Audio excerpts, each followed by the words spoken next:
Hello and welcome back, my Royal Rogues. My name is Jesus Enrique Rosas. I'm the Royal Rogue. And tonight we have the biggest flop of 2023, the Montecito Morons. In yet another blow to Meghan's brand, the Hollywood Reporter has issued their list of winners and losers of 2023, a brutally honest rundown of who had the best and worst year in entertainment. And it was surprising to see the Duke and Duchess of Sausages on that list and not as the winners, of course. In 2020, the royal duo fled a life of ceremonial public service to cash in their celebrity status in the States.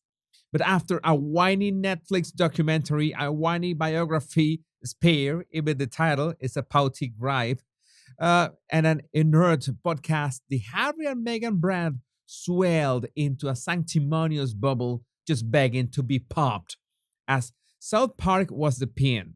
The show's 20-minute worldwide privacy tour takedown in March was savage and was followed by Spotify dropping archetypes with a top executive labeling the duo grifters. Even so, I found very funny that last line of the paragraph. Still, all the scorn and mockery beats otherwise having to attend 200 plus official royal family engagements a year, which sounds hellish. Well, that doesn't sound like hell to me. That's basically working only from Monday to Friday and having a little more than 2 months off in the year. I would take it, but nah, I respect the royal family's hard work. And that would be amazing, but I prefer to be your 7 days a week, 365 days a year king of royal memes. This is too much fun. And remember that Harry and Meghan have the perfect plan for Brexit: become financially independent, thrive as Hollywood producers, launch Meghan's political career, and finally rule the world. But baby steps, they say, right? So it seems that one of the baby steps is listed here thanks to Molly's Mama on X. How low Mexi has sunk. The headline are her New Balance sneakers. Meghan Markle steps out in Santa Barbara in New Balance sneakers. Amidst ongoing drama from a new royal book, the Duchess of Sussex was all smiles in California. Can you imagine how difficult is it to set up the logistics to make pics like this happen? You need to call the paparazzis in advance. Tell them at what time you'll be walking or jogging or running, and then make sure they take the perfect shot so it seems like it was spontaneous, courageous, much better than those 200 royal engagements a year, right? But she cannot run from reality catching up fast. Meghan's Hollywood hopes dash with Duchess too hot to handle after Endgame chaos.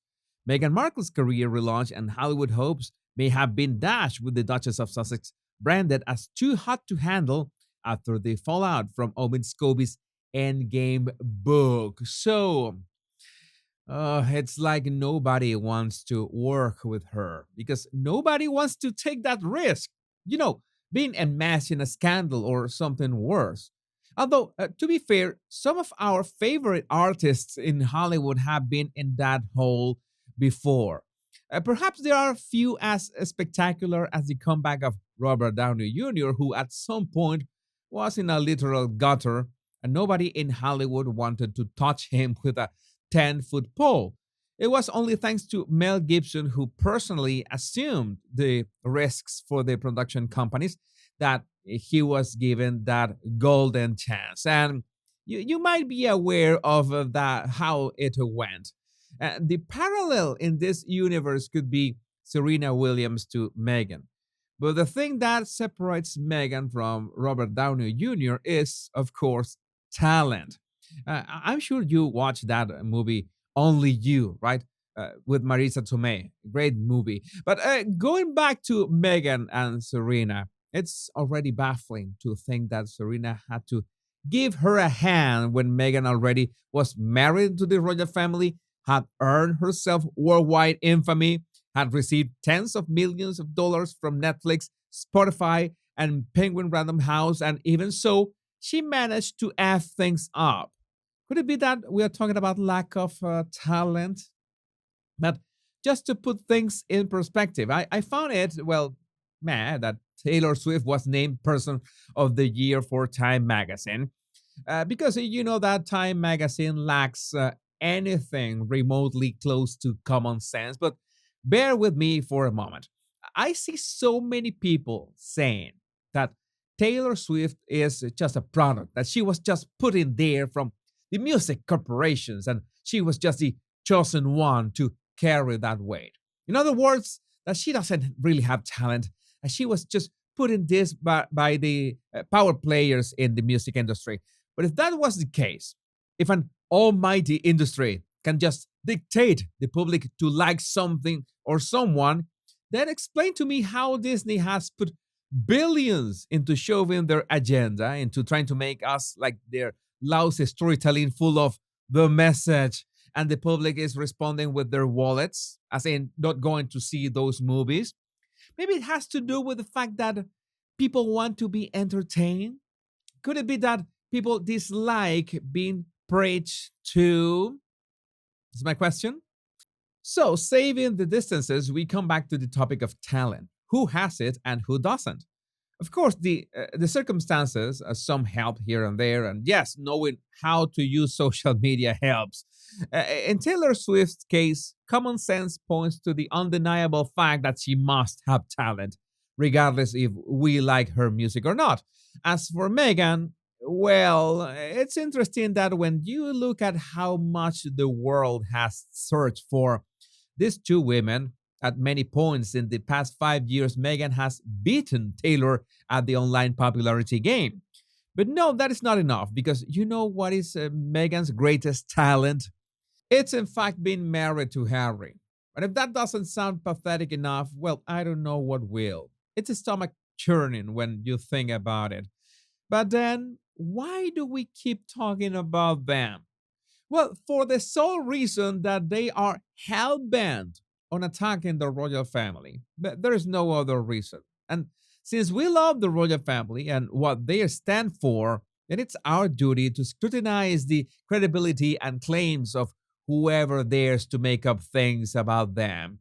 And some of the Montecito Queen's subjects are experimenting themselves, the old saying, F around, find out, and finding out they are. Brigitte Marie bringing us the latest developments of what was in that forbidden manuscript of Belen Game. So, among hundreds of other changes, the now correctly translated Dutch version of Endgame changed Meghan's psychological problems to troubles, and Scobie getting hit by William's car into Scobie walking into the car on his own. What an embarrassment. Oh, and apparently also a couple Catherines were changed to Kate. One may assume that's just because Scobie enjoys disrespecting her even in small ways. He also changed rumors about William's cheating to rumors about William. Considering Scobie's own claim that he went over it with lawyers, I'm guessing he took that out in fear of Kensington Palace lawyers. Uh, William has threatened to sue over those claims in the past. Why? Because they are false. I don't want to say a goodbye before presenting you this cute picture of the Prince and Princess of Wales with their children. And Louis, well, hey, Louis is doing what he does best, but Charlotte seems to be rather chill with his shenanigans. I would love to know what you think about this in the comments. My Royal Rogues, my name is Jesus Enrique Rosas. I'm the Royal Rogue. And until we meet on another video or another live, remember the two most important words: much love and bliss. Bye bye.